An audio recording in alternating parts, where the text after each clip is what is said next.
Hello, everyone, and welcome to Randy's Old Time Radio Shows. Here you can listen to your favorite mystery, suspense, intrigue, or comedy shows. You'll also find shows you thought were lost to time and shows you never even heard of. You just might find a new favorite. If you appreciate my efforts to bring you these shows, please consider leaving a comment, giving a thumbs up, and if you really enjoy these shows, please consider supporting the channel. Now sit back, close your eyes, and enjoy another old-time radio show. Wait a minute. Have you heard the strange tales of the Whistler?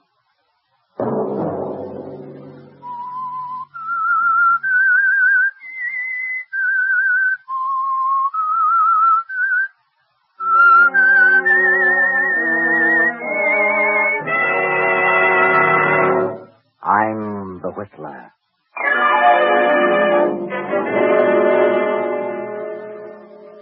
I refuse to accept the responsibility of the failure of our marriage. I know who caused it, and I know who she is. I refuse to give you up to her. And so, I have made a decision. Another Sunday night, and again, CBS presents The Whistler.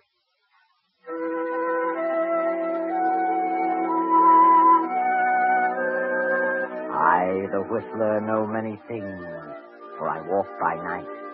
I know many strange tales, many secrets hidden in the hearts of men and women who have stepped into the shadows. And so I tell you tonight the unusual story of the other woman. Olivia Martin paces the floor of her bedroom. She's been pacing for hours, and it is now long past midnight. Her husband, Fred Martin, did not come home to dinner. He was detained at his office on business. So he said. But Olivia knows that it isn't his advertising business that detains him. And she knows, too, that tonight will be the climax and the final crash of their marriage. The end of everything for Olivia. She knows what Fred is going to say tonight. For months she has been fearful of this moment. And now it has come. Olivia, you awake? Yes? Come in. I thought you might be asleep. How could I sleep? You know better than that. It's 1 o'clock, isn't it? Yes, Fred. I didn't realize it was that late. You don't usually bother to see if I'm awake. Don't I? For the past 2 months, you've passed right on to your own room. Yes. Yes, I guess I have. Get your business settled? Yes. Yes, I had quite a bit to attend to. Have dinner at the club? Oh, yes, at the club. Then why didn't you answer my call? I had you paged. They said you hadn't been there this evening. Oh? Perhaps I hadn't arrived yet. Really? What did you want? I don't know. I don't remember now what I called you for. I see. Well, I think I'll turn in. Good night, Olivia. Why don't you say it? Say what? What you came here to say. What makes you think I had anything particular to say? I know. I don't know how, but I've known all evening you were planning to tell me something when you got in. Oh, that's nonsense. No, Fred. I've known for months this was coming. I know what sort of business detained you. Another woman. What? First, I believed you. As the weeks passed and I realized you were growing colder, the whole thing became clear to me. Then I knew you were evading me, that you were lying about those business appointments at night. Go on. We've been married 10 years, Fred. I've done everything humanly possible to make our marriage a success. Have you? I think I have. At least I've tried. That's your opinion, Olivia. Why didn't you come right out and tell me about this woman at the very beginning? Why should I? Oh, Fred. Think over. I've tried not to believe it. Now, let's not have a scene, Olivia. Would you expect me to do laugh at all? No, not you, Olivia. Certainly not you. I suppose you'll say it's all my fault. I'm to blame for everything. Well, isn't that what you're trying to say? I haven't said anything. Then why don't you? Say something. Why do you beat about the bush? You came here to say something. Say it. Very well, since you put it that way, I will. I'm going out of town tomorrow on business. I'm sending my things to the club. When I return, I intend to live there. Wait a minute, Olivia. I haven't finished yet. I want you to get a divorce on any grounds you please. Desertion or whatever you wish. Divorce? Do you mean that? I do. Very well. If that's the way you want it, there's nothing else I can do. No, Olivia, nothing. Good night.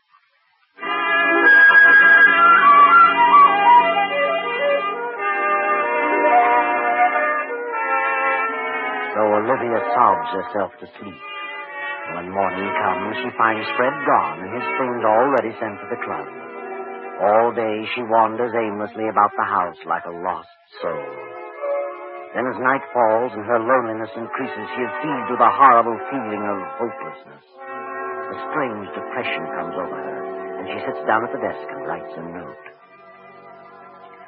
Fred, the very thought of losing you, the thought of divorce, the thought of giving you up for another woman is more than I can bear. The shame, the disgrace, the scandal of it all would, I know, drive me insane. Regardless of what you may think, I refuse to accept the responsibility of the failure of our marriage. I know who caused it, and I know who she is. You'd never be happy with a woman of her type. You'd be throwing your life away. I refuse to give you up to her. And so, I have made a decision. Goodbye, Fred. Olivia.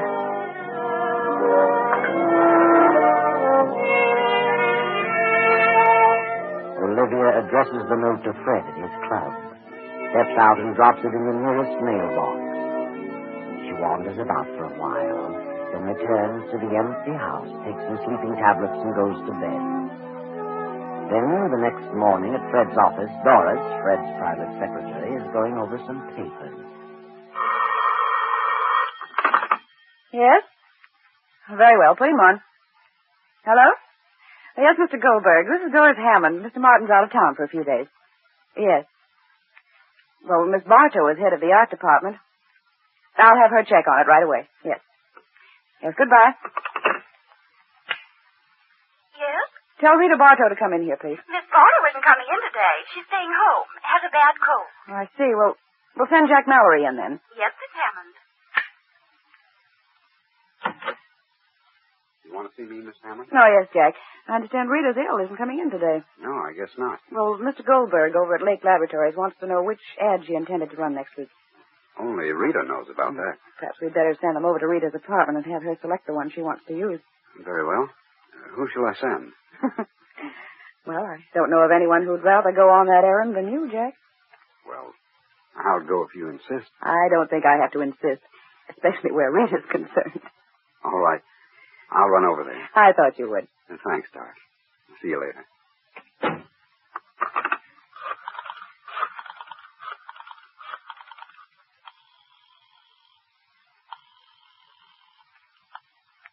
Hello? Rita, this is Doris Hammond. Yes, Doris. How do you feel? Oh, fair. Good. Mr. Goldberg wants to know which ad you selected for next week. I'm sending Jack Mallory over with the layout. He should be there in a short while. Very well. I've forgotten which it was. And send Jack back as soon as possible. He'll hang around all day if you don't. I will, don't worry. Goodbye. Bye.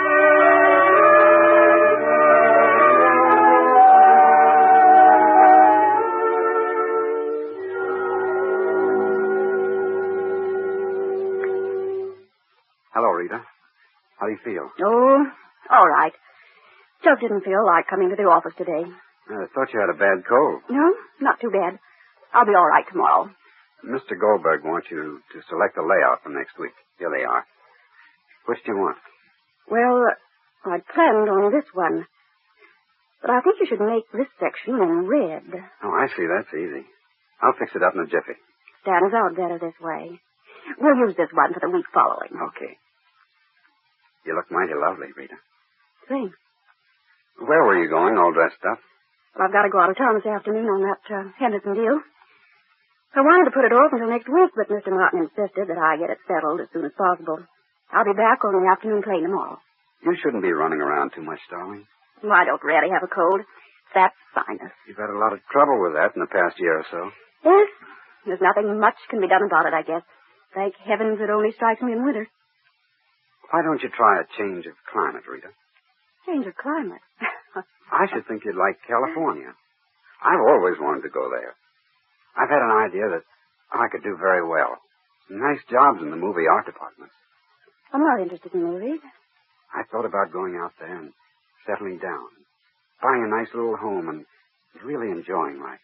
Why should a bachelor do all that? You have ideas about getting married, Jack?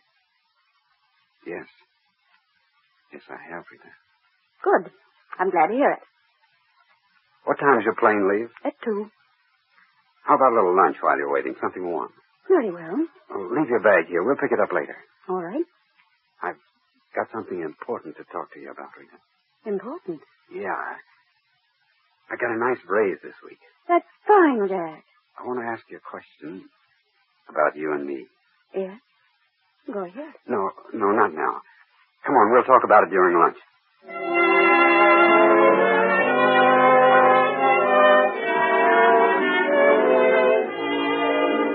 Meanwhile, Olivia Martin, having made a decision and formulated a plan, visits her husband's office and calls on Doris, the secretary. Good afternoon, Miss Hammond. How do you do, Mrs. Martin? I was just going out to lunch. Would you join me? I'm sorry, Miss Hammond. I'm afraid I haven't time. I'm in rather a hurry. I've a number of things to do this afternoon. Can I help you? I suppose you're quite busy yourself. Yes, my work is always double when Fred leaves town. Fred? Yes, Mr. Martin. Oh, my husband. I suppose it does seem strange for an employee to call him Fred. But for some reason I've gotten into the habit and can't seem to break it. He doesn't seem to mind, however. That's so. I can imagine he wouldn't. After all, you're like one of the family, aren't you, Miss Hammond? Yes, I've been here for 2 years. You've been Fred's private secretary for how long now? Almost a year. It doesn't seem that long. Pleasant work, isn't it? Most interesting. You've no idea how absorbing this business can be, Mrs. Martin. Well, I realize it must have a certain amount of extremely interesting moments. You should come around more often, Mrs. Martin. How right you are. Things might have been different. Different? Yes. I mean, if I had taken an active interest in the business, well, at times it gets rather dull waiting at home, especially on long evenings when your husband has to stay in town on business. Well, I suppose it is rather dull under those conditions. Yes. But I mustn't take up your time with personal problems. I want you to have a check drawn for me for $500. Very well, I'll attend to it at once. Have you heard from Fred since he left? No, I haven't. He phoned me this morning. You did? Yes. He left an important paper at home, and he knew I was flying to Detroit tonight to visit my relatives, so he wants me to drop it off for him at Buffalo. Buffalo? I thought he was in Boston. Yes, he was. But he had to rush over to Buffalo. Some unexpected business came up, and he says he needs you very badly. He wants me to come to Buffalo? Yes, I told him I'd notify you and bring you with me. I'll be leaving the airport about 5:30. Can you meet me there, or shall I pick you up here? Well, I'll meet you at the airport. I'll have to run home for a few minutes.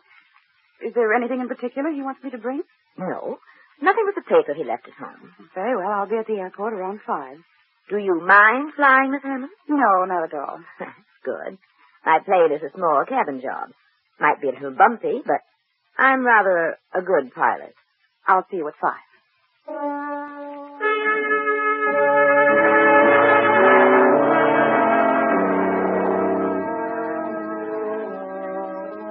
Shortly after noon, rain begins to fall. Round 2, the storm becomes heavier.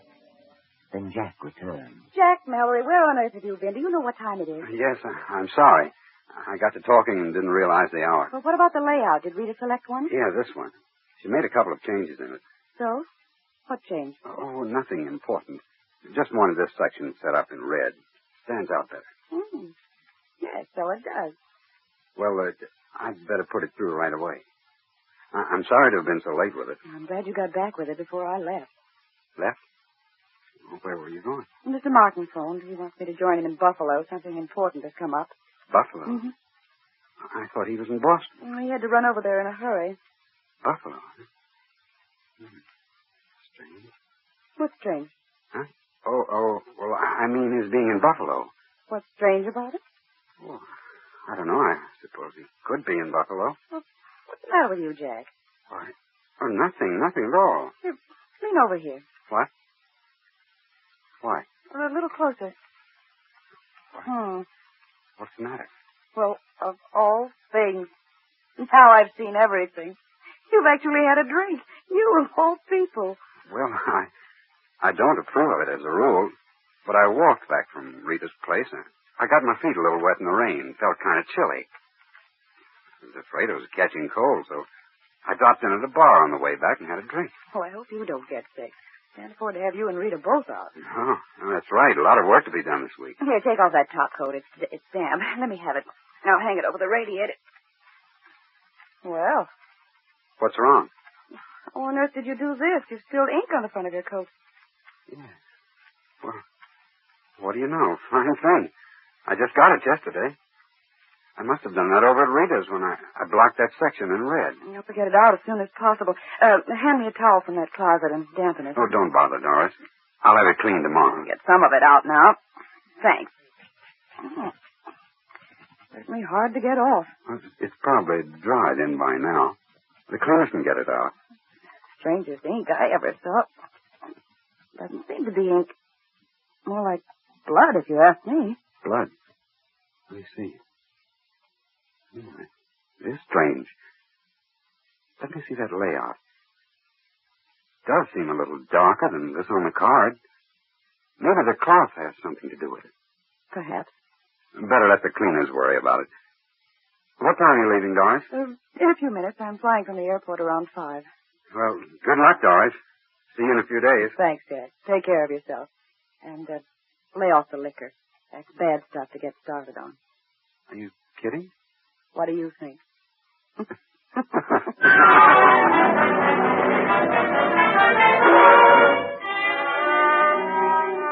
For a few brief moments, Doris stands staring after Jack as he passes through the door to the outer office.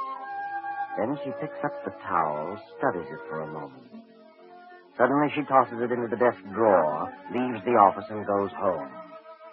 Then around 5, Doris meets Olivia at the airport. Oh, Mrs. Martin, do you think we should try it tonight? You mean you'd rather not go? Are you frightened? Oh, no. No, not exactly frightened, but... Well, the storm's passed. What's wrong? What? I don't really know. Nothing, I guess. Well, nothing to worry about. I've flown this plane in all kinds of weather. Yes, of course. Well, we're all set. Let's climb in. I wish I could have talked to Fred. I haven't the slightest idea what this is all about. You'll know what it's all about. In no time at all. What? We'll get there in a couple of hours. Don't worry.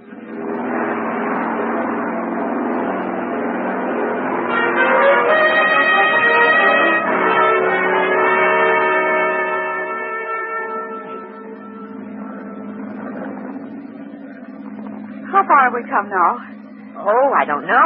About 75 miles, I should say. Where are we? I can't see a thing. We're not far from Monticello. How can you tell? Can you see that down there? No, not too well. I'm flying by instrument. I hope we don't run into a storm. Frankly, I don't like to be in a plane during a storm. Well, I don't know of anyone who really does. We could have taken a train.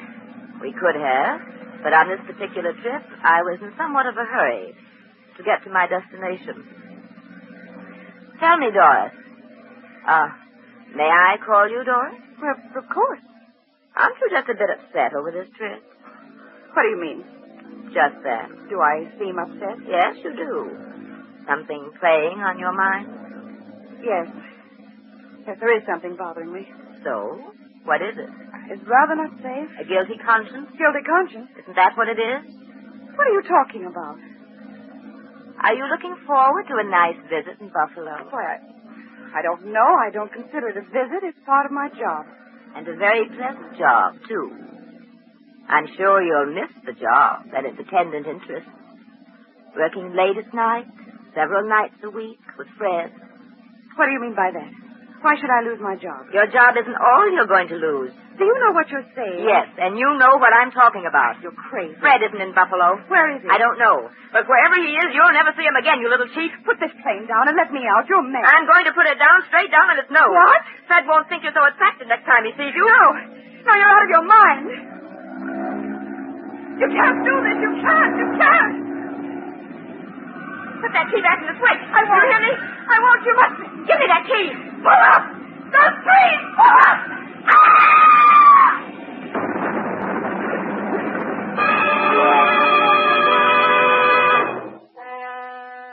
By some strange quirk of fate, Olivia is foiled in her plan of suicide and murder.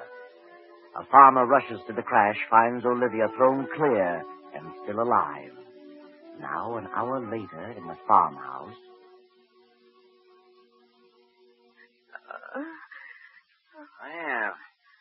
How do you feel, ma'am? What? Why? Who are you? I'm Doc Sanders. Doctor? Where am I? You're on Jake Barrett's farm. Found you right after the crash. Believe me, you're mighty lucky. Lucky? What do you mean? You were thrown clear when you hit the treetops. Got out with a few scratches and a couple of rattling good bumps, but not a busted bone anyplace. What happened to my passenger?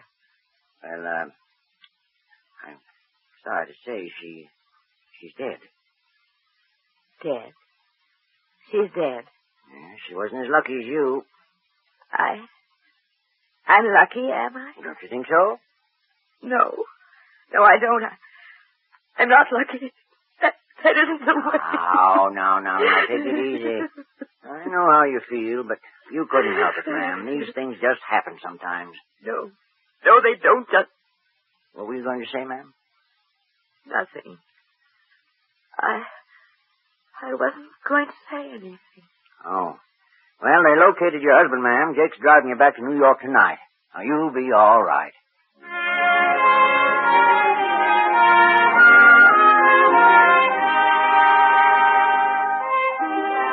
Well, Olivia, now you are on the spot. Your vicious plan was only partly successful. Now you've got to face Fred. And how are you going to explain the situation? How are you going to explain Doris's presence in your plane? Fred arrives in town, spends a few hours at his club. Then in the morning he visits Olivia. Hello, Olivia. Oh, Fred, it was terrible. Yes, I know. I'm very sorry, Olivia. I don't know what happened, but all of a sudden the motor cut off. I couldn't find a clear spot any place. I thought I saw a clearing, but it was more trees, and with no motor I couldn't pull up. You were very fortunate. Yes, I suppose so. Where were you going? Why, well, after you left, I got to thinking things over, and I just couldn't remain another night in this house alone. So I decided to go to my sister's in Detroit for a while. Mm-hmm. Why did you fly? I don't know. I just wanted to get away as fast as possible. Wasn't it a rather bad night for flying? No, I've flown in worse weather. Storm had cleared. I see.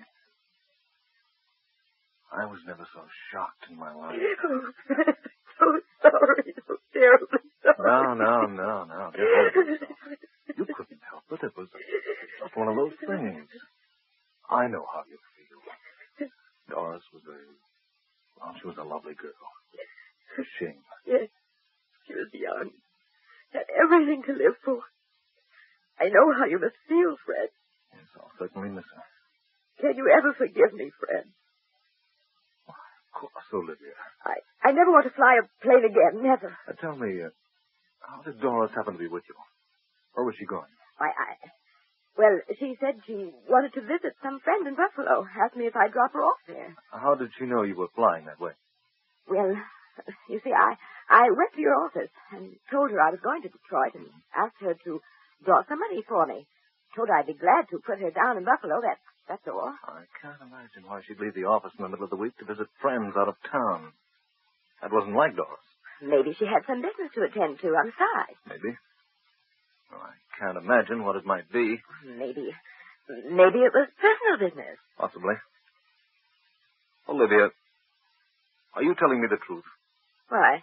What do you mean? Have you told me the real reason you wanted to leave town? Well, certainly. Weren't you, running from something? Well, what would I be running from? You were carrying out a plan, weren't you? Plan? What plan? Didn't you have a definite idea in mind when you wrote that note to me?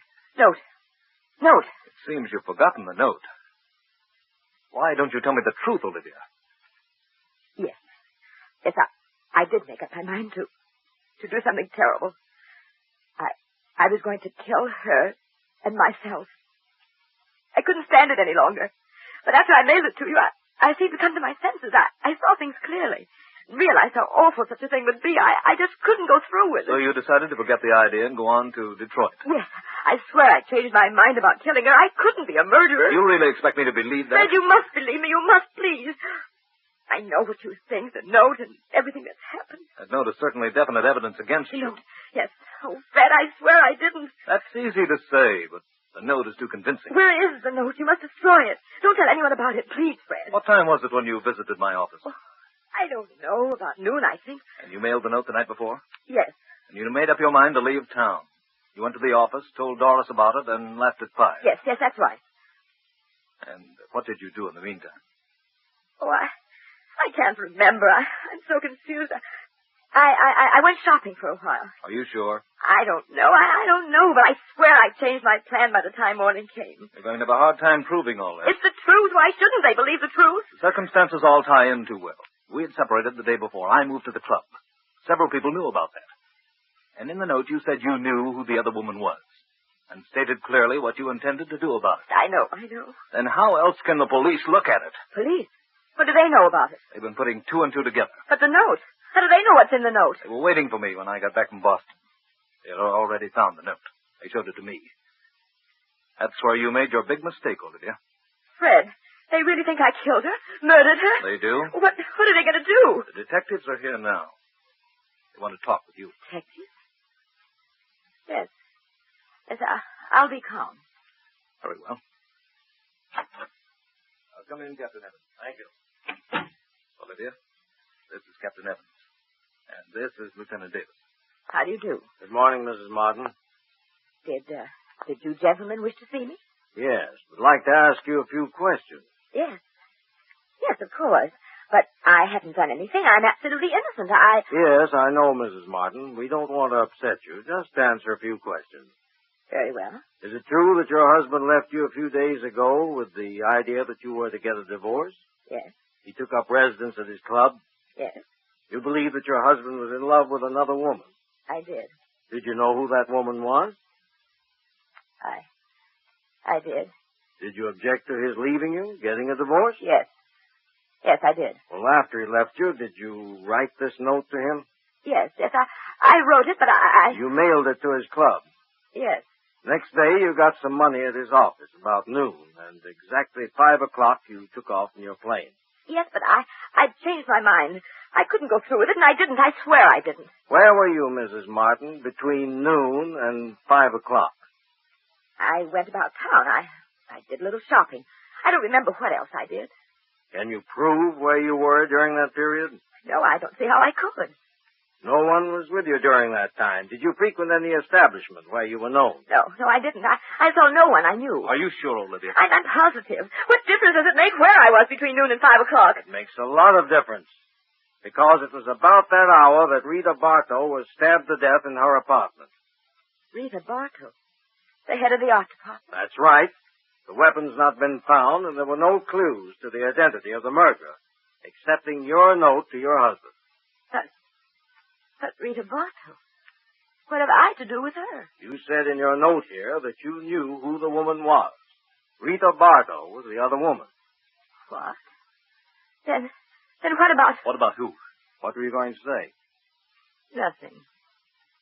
I wasn't going to say anything. Not one thing. Oh, yes, you were, Olivia. Yes, you were. You were going to say that you killed the wrong woman. Poor, innocent Doris Hammond. Of course, we know you didn't kill Rita Bartow, because Jack Mallory killed her when she turned him down and said she was going to marry Fred Martin. And Doris was the only one who knew about the bloodstains on Jack's coat. She was the only one who could have pinned it on Jack and cleared you, Olivia. But Doris is dead now, and you killed her. Killed the very one who could have saved you. What a shame.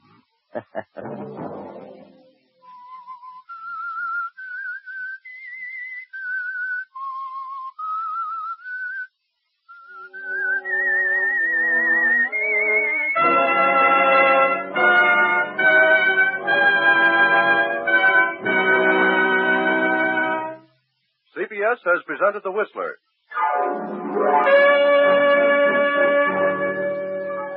Next week, same time.